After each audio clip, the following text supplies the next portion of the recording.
Welcome to the channel red भाई का ज्ञान। तो आज हम इस वीडियो में देखेंगे जनरल पैथोलॉजी के बारे में। तो जनरल पैथोलॉजी के अंदर जितने भी इंपॉर्टेंट पॉइंट्स हैं, इंपॉर्टेंट टर्मिनोलॉजी, टॉपिक्स, ये सब हम डिस्कस करेंगे। तो हम इसमें कौन कौन से पॉइंट्स कवर करेंगे, हम इसमें थोड़ा सा इंट्रोडक्शन देखेंगे पैथोलॉजी के बारे में और इसकी क्या क्या ब्रांचेस हैं।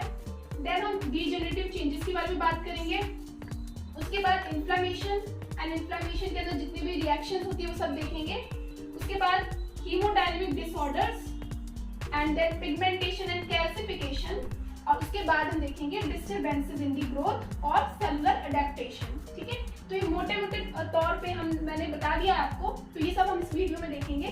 तो चलिए फिर शुरू करते हैं। और अगर आपने चैनल सब्सक्राइब नहीं किया है तो प्लीज सब्सक्राइब कर दीजिए and also don't forget to like and share.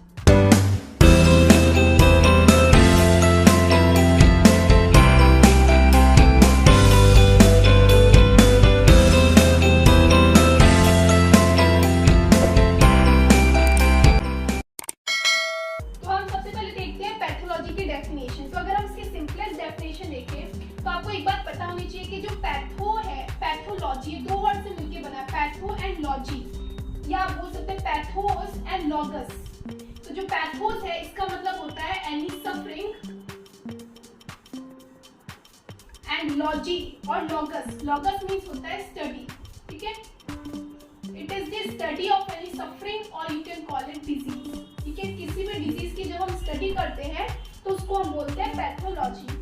और अगर थोड़ी अच्छी डेफिनेशन देखनी हो तो it is the study of structure and function of body in disease. अगर डिजीज की कंडीशन है उस केस में अगर हम structure and function of body ये स्टडी करते हैं, बॉडी के स्ट्रक्चर या फंक्शन देखते हैं, तो वो क्या होती है, उसे बोलते हैं पैथोलॉजी। अब पैथोलॉजी के 5 एस्पेक्ट होते हैं, मतलब हम अगर कोई भी डिजीज के बारे में स्टडी करते हैं तो हमें ये 5 चीजें देखनी पड़ती है। ये कौन कौन सी है? सबसे पहला है ईटियोलॉजी। ईटियोलॉजी क्या है? ईटियोलॉजी में हम देखते हैं कि जो डिजीज है उसे कॉज करने वाला एजेंट कौन है। ठीक है, it is the study of causation of disease. Pathogenesis, तो pathogenesis is the mechanism by which a disease is caused in a body of organism. तो कोई भी एनिमल है तो उसके अंदर डिजीज हुई तो जो उसका पूरा जो मैकेनिज्म होता है वो हम किसमें स्टडी करते हैं? पैथोजेनेसिस के अंदर। फिर है मॉर्फोलॉजिकल चेंजेस। तो अब सिंपल सी बात है, अगर डिजीज हुई है तो सेल्स के अंदर कोई ना कोई चेंजेस होंगे। ठीक है, तो वो हम पढ़ते हैं मॉर्फोलॉजिकल चेंजेस में। देन क्लिनिकल सिग्निफिकेंस की, मतलब हम लेबोरेटरी में अगर हमें डायग्नोसिस वगैरह करना है, पता करना है कि ये डिजीज किसके कारण हुई, कैसे हुई, तो वो हम उसमें वो आता है क्लिनिकल सिग्निफिकेंस के अंदर। ठीक है, उसके बाद है रिजल्ट एंड टर्मिनेशन। ठीक है, मतलब कैसे जो डिजीज है उसकी शुरुआत हुई और कैसे उसकी एंडिंग हुई। ठीक है, तो ये कुछ 5 एस्पेक्ट्स है जो हम देखते हैं। अब है ना, पैथोलॉजी की कुछ ब्रांचेस होती है। तो कौन कौन सी ब्रांचेस है? General pathology. तो जनरल पैथोलॉजी तो जैसे नाम से पता चल रहा है, इसमें हम बेसिक्स देखते हैं, जो बेसिक फंडामेंटल्स है जो लगभग हर टिश्यू के लिए कॉमन होती है वो देखते हैं। Then clinical pathology. तो क्लिनिकल जो वर्ड है इसका मतलब ही क्या होता है? लेबोरेटरी में जो हम डिजीज को पता करते हैं, उसके लिए हम अलग अलग प्रोसीजर्स करते हैं, तो वो किसके अंदर पढ़ते हैं? Clinical pathology. उसके बाद है न्यूट्रिशनल पैथोलॉजी। तो न्यूट्रिशनली आपको नाम से पता चल रहा है, मतलब इसमें अगर कोई भी फूड आइटम और न्यूट्रिशन जो है उसकी अगर डेफिशिएंसी होती है उसके कारण जो डिजीज की कंडीशन आती है वो हम देखते हैं न्यूट्रिशनल पैथोलॉजी।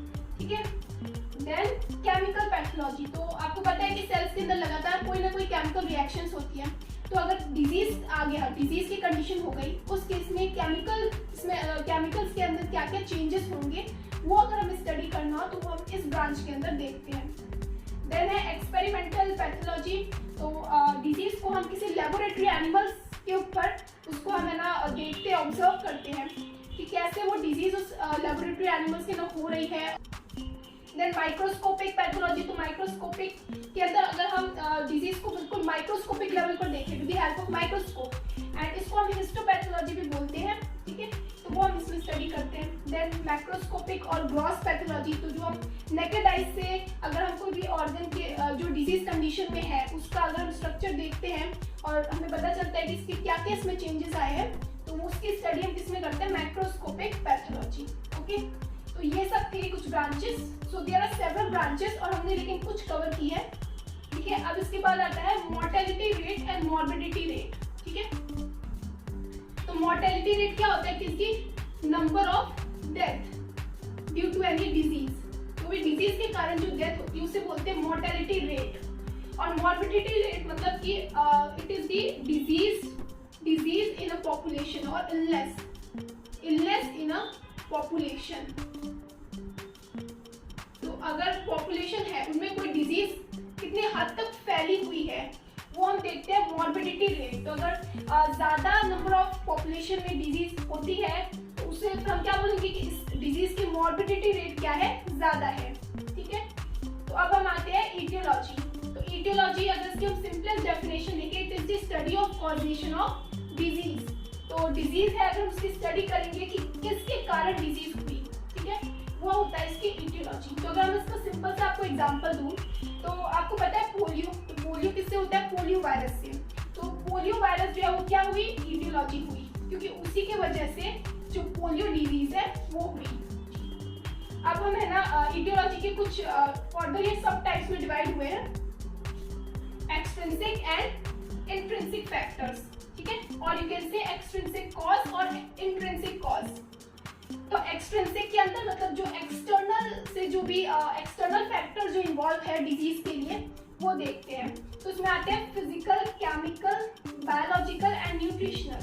तो फिजिकल आपको पता है, जैसे अगर हार्ट, जैसे है ना कोई टेम्परेचर अगर हाई हो गया या हीट,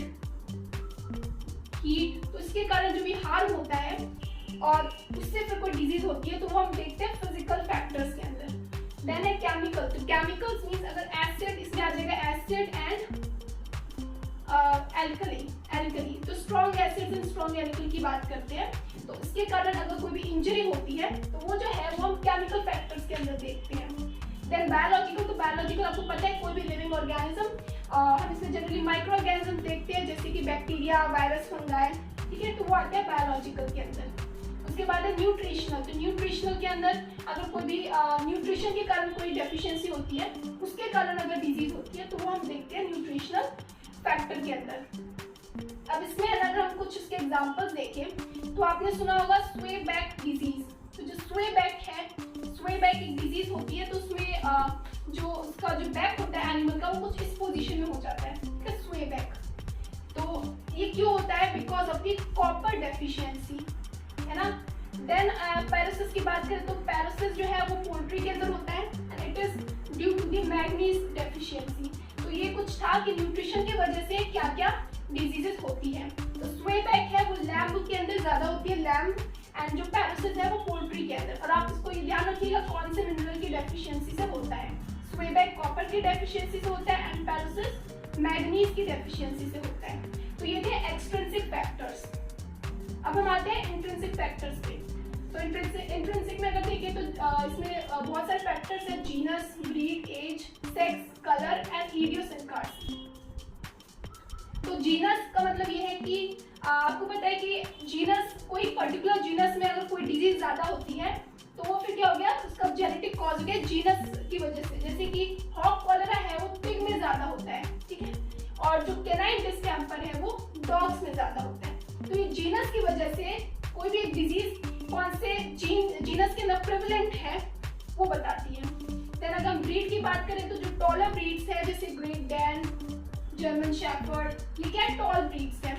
तो इन ब्रीड्स के अंदर बोन की जो डिजीज होती है ना, हड्डियों की जो बीमारियां होती है वो इनमें ज्यादा मिलती है। एज की बात करें तो जो ओल्डर एनिमल्स है उनमें कैंसर का एक खतरा बना रहता है, ठीक है। देन सेक्स की बात करें तो इन फीमेल्स मेस्टाइटिस और मेट्राइटिस, मिल्क फीवर, ये हमें ज्यादा देखने को मिलता है। कलर, तो जो व्हाइट हॉर्सेस है और जिनका कलर लाइट होता है उन हॉर्सेस को क्या, इसका खतरा होता है स्किन कैंसर, और उसको और क्या बोलते हैं, it is also known as melanosarcoma. उसके बाद अगर इडियोसिंक्रासी देखें तो idiosyncrasy means any allergic reactions. Allergic reactions की वजह से अगर कोई डिजीज होती है तो वो हम इडियोसिंक्रासी में देखते हैं। अब हम देखते हैं कुछ और टर्म्स। एनिमल्स के अंदर पोस्टमार्टम को क्या बोलते हैं, नेक्रोप्सी। या आप बोल सकते हैं कि वेटरनरी साइंस के अंदर अगर मैं पोस्टमार्टम का अगर कोई साइंटिफिक टर्म कोई पूछ ले आपसे तो आपको क्या बताना है, नेक्रोप्सी। और ह्यूमंस के अंदर अगर कोई पोस्टमार्टम का बोले कि उसको क्या बोलते हैं तो आपको क्या बताना है, ऑटोप्सी। ठीक है, वेटरनरी मेडिसिन के अंदर क्या बोलते हैं, नेक्रोप्सी, एंड ह्यूमन मेडिसिन में बोलते हैं ऑटोप्सी। ओके, तो ये था कुछ टर्मिनोलॉजीज। देन आपको एक और चीज ध्यान रखनी है कि who is the father of modern pathology और सेलुलर पैथोलॉजी। ठीक है, तो मॉडर्न पैथोलॉजी और सेलुलर पैथोलॉजी इनके कौन फादर है, रुडोल्फ विर्चो। तो रुडोल्फ विर्चो जो है फादर है, तो ये आपको ध्यान रखना है, इस साइंटिस्ट का नाम आपको ध्यान रखना है कि he is the father of modern pathology and cellular pathology. अब डायग्नोसिस एंड प्रोग्नोसिस क्या होता है, इनमें डिफरेंस क्या होता है, डायग्नोसिस एंड प्रोग्नोसिस। ठीक है, तो आप ये हमें कमेंट बॉक्स में लिख के बताइएगा इन दोनों में क्या डिफरेंस है, ये आपको बताना है कमेंट बॉक्स के अंदर। अब हम बात करते हैं डीजेनरेशन के बारे में। सो डीजेनरेशन क्या है, सबसे पहले हम इसकी डेफिनेशन देखते हैं। It is reversible biochemical functional and morphological abnormality in the cell from any injury. ठीक है, तो ये आपको डेफिनेशन ये याद रखनी है, ये क्या है, reversible biochemical functional and morphological abnormality in the cell from any injury. तो अगर कोई इंजरी होती है उसके कारण अगर फंक्शनल या बायोकेमिकल या मॉर्फोलॉजिकल एबनॉर्मेलिटीज आती है तो उसे क्या बोलते हैं, डीजेनरेशन। ठीक है, एक बात आपको और ध्यान रखनी है कि it can progress to necrosis if injury persist. तो नेक्रोसिस मतलब कि क्या होता है कि लोकल सेल या लोकल टिश्यू डेथ। ठीक है, तो नेक्रोसिस मतलब कि सेल डेथ या टिश्यू डेथ। देन बात करते हैं इन्फिल्ट्रेशन। इन्फिल्ट्रेशन क्या है, it is intracellular and extracellular deposition of substances natural to the cell but in excess or it can be foreign to the body. ठीक है, so it is intracellular and extracellular deposition of substances. ठीक है, तो आपको infiltration जब भी नाम है तो आपको ये चीज ध्यान रखनी है, ये क्या है, सब्सटेंसेस का क्या है, डिपोजिशन होता है। अब ये जो डिपोजिशन है, इट कैन बी इंट्रासेलुलर और एक्स्ट्रासेलुलर, और जो सब्सटेंसेस है they can be natural to the cell और फॉरेन टू द बॉडी। अब नेचुरल टू द सेल, जो सेल के अंदर पहले से जो मौजूद होते हैं उनका अगर इन्फिल्ट्रेशन हुआ। अब ये कौन कौन से होते हैं, जैसे कि है ना बॉडी के जो पिगमेंट्स होते हैं मेलानिन, अगर इनका डिपोजिशन हो जाए, ठीक है, तो ये क्या है, नेचुरल है, बॉडी में बनते हैं पहले से, लेकिन अगर ये एक्सेस में बने तो फिर ये डिपोजिशन इनका हो जाएगा and then it is known as infiltration. और फॉरेन टू द बॉडी, तो फॉरेन सब्सटेंसेस क्या होते हैं, एमिलॉइड, यूरेट्स, ये सब क्या है, फॉरेन सब्सटेंसेस है, तो इनका डिपोजिशन भी हो सकता है। अब हम ये फ्लो चार्ट है, इसको देख लेते हैं। तो अगर कोई भी नॉर्मल सेल है, ठीक है, ये नॉर्मल सेल है, इसमें अगर इंजरी हुई, अगर इसमें कोई सेल इंजरी हुई तो इसकी क्या क्या पॉसिबिलिटीज है, या तो ये जो सेल है ये क्या हो जाएगा, अडेप्ट कर लेगा अपने आप को, इसका क्या हो जाएगा, अडेप्टेशन हो जाएगा। अगर कोई हल्की फुल्की चोट आई तो फिर इस पे ये ज्यादा कोई असर नहीं होगा। अगर कोई गहरी चोट आती है, ठीक है, इट कैन बी सीवियर, अगर कोई सीवियर होता है अगर, then it can lead to cell injury, तब क्या हो जाएगा, सेल इंजरी।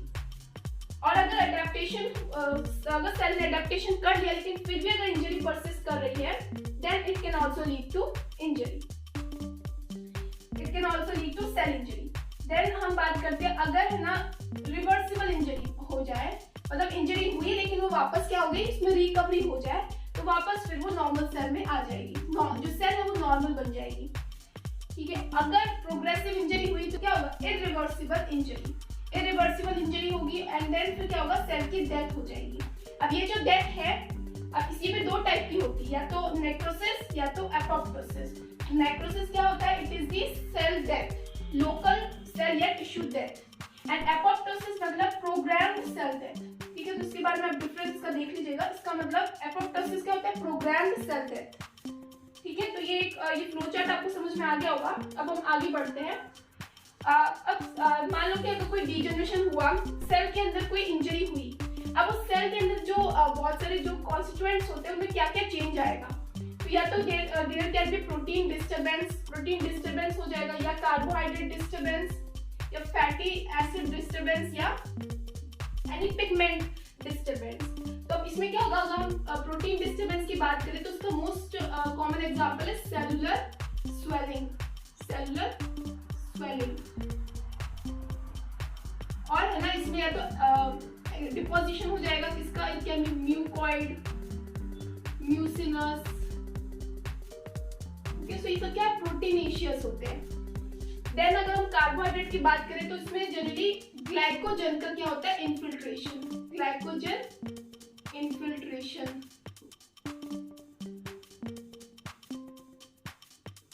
एंड अगर फैटी एसिड्स करेंगे तो उसमें वही फैटी चेंजेस होंगे। एंड देन पिगमेंट्स की बात करें तो पिगमेंट्स में जो भी ब्लड के जो पिगमेंट्स होते हैं वो भी हो सकते हैं, उनका भी डिपोजिशन हो सकता है, या फिर मेलानिन। तो ये थे सेल मेटाबॉलिज्म में क्या क्या डिस्टर्बेंस हो सकते हैं। अब हम ये बात करते हैं प्रोटीन डिस्टर्बेंस में, हमने देखा है सेलुलर स्वेलिंग। तो सेलुलर स्वेलिंग के बारे में थोड़ा डिटेल में देखते हैं। तो सेलुलर, इसको हम क्लाउडी स्वेलिंग भी बोलते हैं, और इसके और भी नाम होते हैं सेलुलर एल्ब्यूमिनस डीजनरेशन या पेरेन्काइमेटस स्वेलिंग। ठीक है, आप इसको एक शॉर्टकट या इसका ट्रिक देख सकते हैं याद करने की। इसे आप कैप से याद कर सकते हैं, कैप। ठीक है, क्लाउडी स्वेलिंग को आप कैप से याद कर सकते हैं। कैप मींस क्या, सी मतलब cellular swelling, A means albuminous degeneration, and P means parenchymatous swelling. ठीक है, अब सेलुलर स्वेलिंग के अंदर क्या क्या होता है। अब इसमें प्रोटीन का मेटाबॉलिज्म में डिस्टर्बेंस होगा ही होगा। ठीक है, जो प्रोटीन है उसका मेटाबॉलिज्म क्या हो जाएगा, डिस्टर्ब होगा। Then it is the most common and first reaction to injury. तो अगर कोई इंजरी होती है तो जो फर्स्ट जो चीज होगी क्या होगी, सेलुलर स्वेलिंग। और ये बहुत कॉमन है, मतलब मैक्सिमम जितने भी सेल्स होते हैं उनमें सेलुलर स्वेलिंग होती है। अब है ना, जो साइटोप्लाज्म है वो क्या हो जाएगा, ग्रैन्युलर। तो साइटोप्लाज्म ग्रैन्युलर होने का रीजन ये है कि इसमें क्या होगा, जो माइटोकॉन्ड्रिया है, माइटोकॉन्ड्रिया क्या हो जाएंगे, दे विल स्वेल। माइटोकॉन्ड्रिया कैसे स्वेल होगा ये भी हम आगे देखेंगे। तो इसमें क्या होगा, ग्रैन्युलर किसकी वजह से होता है, बिकॉज ऑफ द माइटोकॉन्ड्रिया, जो क्या हो जाएंगे, स्वेल हो जाते हैं। Then shift of extra cellular water into the cell.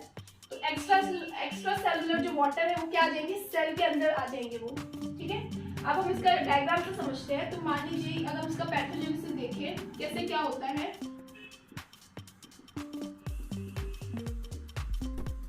तो मान लीजिए सेल है, ठीक है। अब है ना, अगर इस पे कोई इंजरी हुई, अगर सेल इंजरी हुई तो क्या होगा, तो जो इसका जो सेल मेम्ब्रेन है इसमें क्या होगा, ये अफेक्ट होगा। और फिर इसमें क्या होगा, अफेक्ट होने के कारण जो इसका जो सोडियम पोटेशियम पंप है, सोडियम पोटेशियम पंप, वो क्या हो जाएगा, डैमेज हो जाएगा। सोडियम पोटेशियम पंप डैमेज होगा और अच्छे से वर्क नहीं करेगा, इसका जो फंक्शन है उस पर इफेक्ट आ जाएगा। इसकी वजह से क्या होगा, जो सोडियम है उसका क्या होगा, इनफ्लक्स शुरू हो जाएगा। सोडियम सेल के अंदर मूव करना शुरू कर देंगे, ठीक है। और कैल्शियम का भी इनफ्लक्स होगा, और जो पोटेशियम है उसका क्या होगा, आउटफ्लक्स, और यू कैन से इफ्लक्स। जो पोटेशियम है वो बाहर की तरफ जाएगा, ठीक है। तो ये चेंजेस होंगे। और अगर ये आयनिक अगर डिस्टर्बेंस होता है तो क्या होता है, वाटर भी क्या अंदर की तरफ मूव करते हैं, तो वाटर भी क्या मूव करेंगे, और फिर ये जो सेल है क्या हो जाएगी, स्वेल हो जाएगी। सेल की क्या हो जाएगी, स्वेलिंग हो जाएगी। तो इसमें वाटर का क्या होगा, मूवमेंट होगा,